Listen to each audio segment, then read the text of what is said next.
Hello, and welcome back to another episode of Profound. Today, I want to talk about something that's been on my mind recently, and I think that most people are aware of, and they kind of have a gauge of where they're at. And this is materialism / individualism. Well, okay, first of all, we got to break down what this means. So materialism is the idea that there is just the material world and that's it. That's what materialism is. Individualism itself is a culture or a mindset focused on just the centered individual of the person instead of the collective. So instead of working for a collective, someone's working for themselves. So why both of these concepts are quite troubling is it kind of takes away from what the species is as a whole, what the human species can achieve, and how people view each other. And especially in this modern society. I'm not saying this is the whole entire world, it's the area of the world I live in, and it's the culture, the secular culture brought on in the past 1,000 years of whatever progression of mindset has happened as a collective conscience.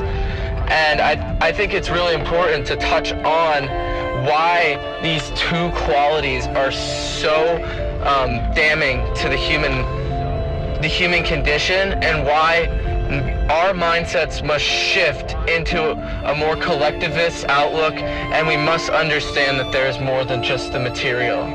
And for me to talk about materialism, I just find it so troubling because you're literally just studying what you see in front of you. And it's like, that's the only thing that's there is the material world. But I mean, we have to be able to, we don't know anything about this material world. We classify almost like 80% of all like materials as dark matter, dark energy, which can't even be defined because people don't even know what dark matter and dark energy even are. So to say that this world is strictly material is, I think, such a limited point of view, and it doesn't allow for innovation. As Nikola Tesla said, he said, when humans start focusing on non-physical phenomenon, that is when you are going to start seeing the most exponential growth in science and in just human technology and the race itself. And I know it's hard to really wrap your head around that there's more to this world than just what we see, but we can deduct this on the reasons of how everything has a polar opposite, as hot and cold, as evil and good, and love and fear. So, I mean, I've went over this as there's opposites, but for there to just be a material world, it wouldn't make sense, because there has to be an opposite of the material world, or there has to be the other end of the spectrum, which is non-physical world. And there's actually lots of studies of this non-physical world, and what comes when you're not just observing what's right in front of you in these altered states, ESP, stuff like this. And I think we can deduct that what we see in front of our eyes isn't the whole picture. The human, to say that is so naive as a human being, to say, oh yeah, just what I see is, we only see the 5 senses that we evolved to see the world in. The world can be seen in so many different lenses. Like, I wonder what the chemical makeup of someone or some life is in the other side of the universe, and how they view reality itself, not even through vision, maybe through a whole different perception that humans can't even conceptualize. And I think putting ourselves in just this materialistic, science is going to answer all our problems, it's so basic, and it's causing the human race to hit this stagnant wall. We're going to come up with all the answers by studying what we can see in front of us. I think we need to take a step back and study what we can't see in front of us. And I kind of want to circle back to individualism, because I think there's kind of a connection here. Individualism, I think it takes the human self, and it takes away what makes us so special. The fact that we help each other, and the fact that we have the minds above all other animals to really join and become something greater as a whole. And if we look at our human species as a collective, it looks just like a computer system, or you can map behavior with different simulations. And I see that the individualistic outlook causes such a disconnection from the self and even from God. It's God himself.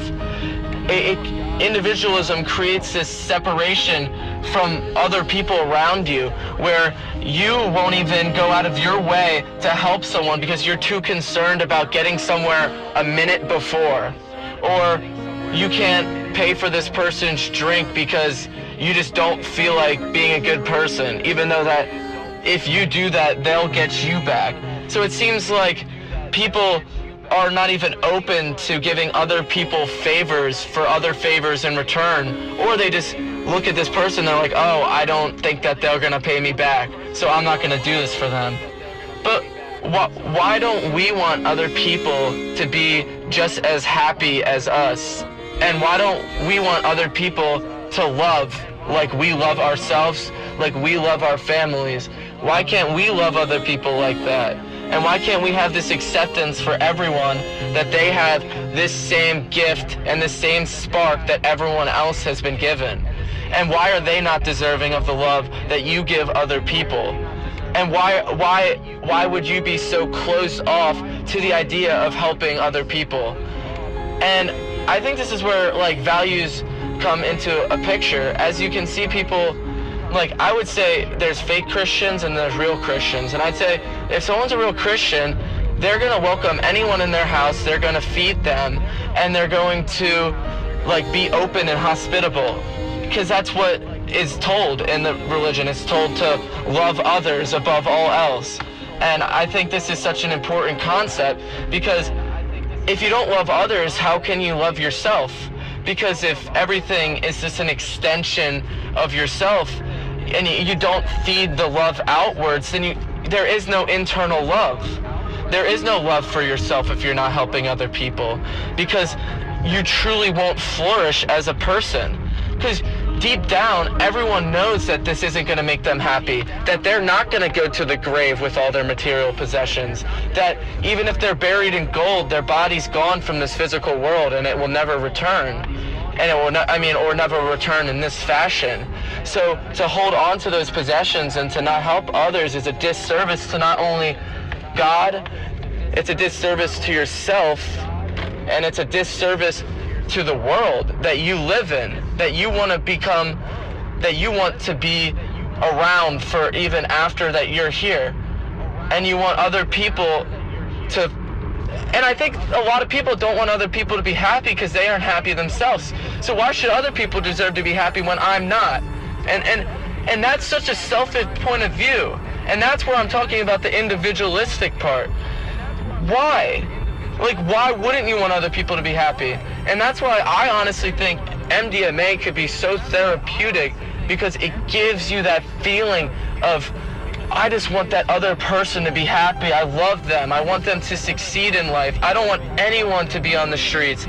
And to only care about yourself in those moments is so futile to what you could be, to what could be as a human society.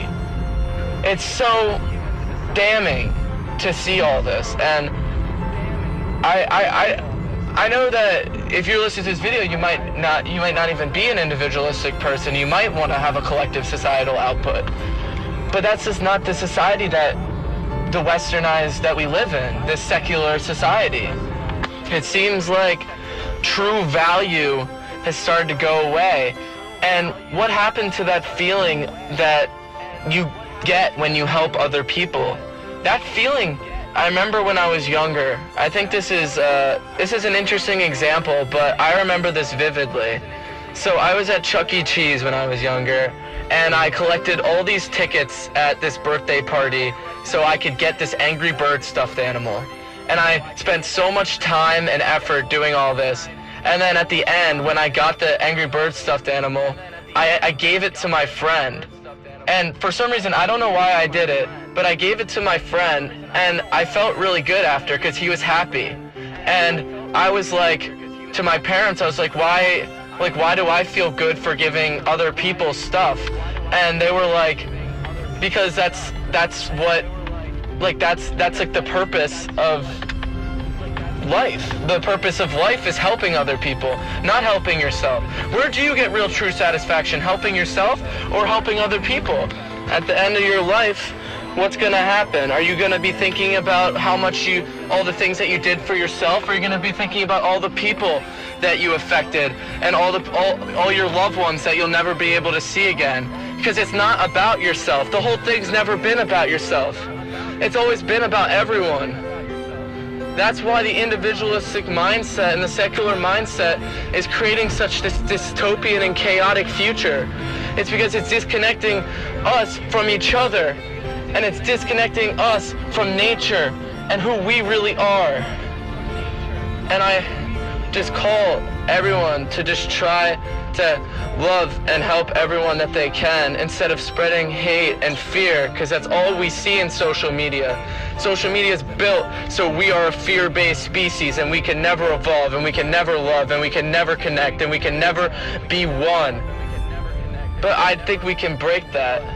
I just think it's going to take time, and it's going to take awareness, and it's going to take a people to really push this, to stop the division, to stop the hate, to stop all this madness, because everyone knows it's madness. Everyone knows it's not just about themselves. At the end of your life, when you've been judged, and they're telling you, what did you do? Did you buy a fucking Rolex? Or did you help other people that needed food? What's more important? And I'm gonna leave it at that. And I know it seems like I'm just like yelling at like the camera, but like I'm just trying to get the point across to anyone who needs this. The point of it's not just about you, it's a whole. Try to give a collective output. Try to be more loving. And have that open heart to everyone, because everyone is just a human being like you. Thank you.